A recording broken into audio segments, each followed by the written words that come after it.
22 प्रतिज्ञाओं के बारे में बहुत कुछ शंका कुशंका लेते हैं, वाद विवाद करते हैं। यह सब बातें छोड़ दिए तो भी इससे बौद्ध जनता में अमूल्य सर्वांगीण बदल परिवर्तन हुआ है। जो सर्वांगीण क्षेत्र में बौद्ध लोगों की जीवन में क्रांति प्रगति हुई, इससे 22 प्रतिज्ञाओं का अनमोल देन है। जो वर्तमान में बौद्ध श्रेष्ठ जीवन के ऊंचाई पर पहुंच चुके हैं, इससे आरक्षण का कोई लेना देना नहीं है। जिसने 22 प्रतिज्ञाओं पर अमल नहीं किया, उस कुछ अपवाद जनों का जीवन आचरण वैसा ही अंधकारमय है जो पहले था। आज जिसके घरों में पहले का महार जूठे अन्न के लिए, थोड़े से धान के लिए वर्ष वर्ष गुलाम मजदूर के तरह रात दिन मेहनत करते थे, उसके यहाँ अब कोई नहीं है। बहुत साल पहले ही छोड़ दिया और अपने को पाटिल महाजन साहूकार समझने वाले अब मजदूर से भी कंगाल गरीब मजबूर हो गए हैं। वह भी कबूल करते हैं कि बौद्ध ने प्रगति की, आगे निकल गए। इतना ही नहीं तो कुछ तो कहते हैं कि तुम्हें कोई देव यानी भगवान ईश्वर भी नहीं है। प्रगति इससे ही संपूर्ण सर्वांगीण हुआ है, जो हर तरह का पाखंड अंधश्रद्धा देव धर्म प्रथा परंपरा वगैरह त्याग दिया गया है। मैं कभी कभी अन्य जनों को भी मजाक में कहता हूँ कि आप बुद्ध धर्म नहीं अपनाने चाहते तो कोई बात नहीं, परंतु कम से कम 22 प्रतिज्ञाओं को जीवन में उतारो। 1 साल तक 22 प्रतिज्ञाओं के अनुसार जियो। आपको क्या अनुभव आता है वह महसूस करें। लाभदायक नहीं लगा तो छोड़ दीजिए। कुछ का कहना है कि बुद्ध ने 22 प्रतिज्ञाएं नहीं दिया है, उनके समय यह भगवान भी नहीं थे, इसलिए यह 22 प्रतिज्ञाओं को अपनाकर बुद्ध धर्म लेने की जरूरत नहीं है, वगैरह वगैरह कहते हैं।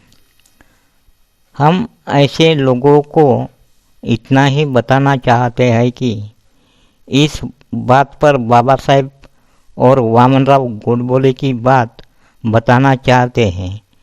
डॉक्टर बाबा साहेब आम्बेडकर ने सभी प्रतिज्ञाएं अलग अलग पन्ने पर यानी एक प्रतिज्ञा एक ही पान पर लिखा था।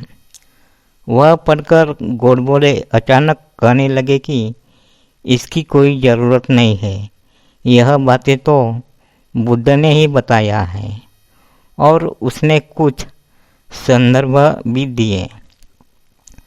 बाबा साहेब देखते ही रह गए।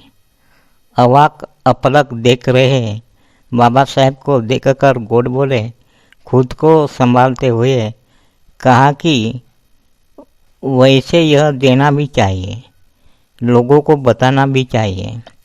तब बाबा साहेब शांति से बोले कि अरे ज़रूरत भी नहीं कहता है और बताना भी चाहिए कहता है।